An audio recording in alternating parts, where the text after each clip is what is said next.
এই যে ছোট ছোট রিলস ভিডিওর মাধ্যমে আমি যে কথাগুলো আপনাদেরকে বলি, কেন বলি জানেন?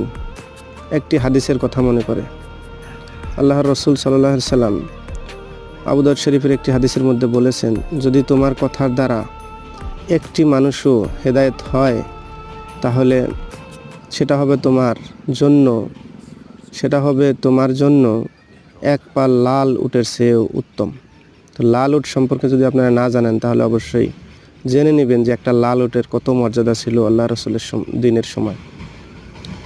তো সেই জন্য বলি ভাই, যদি আমার কথার দ্বারা যদি একজনে একটি আমলও করে, সেটি হবে আমার জন্য আখিরাতের জন্য আমার বাজার। তো সেজন্যই বলি, মানা না পানা আপনাদের কথা, আপনাদের ব্যাপার। যদি মানেন তাও আমি নেকি পাবো, যদি না মানেন তাও আমি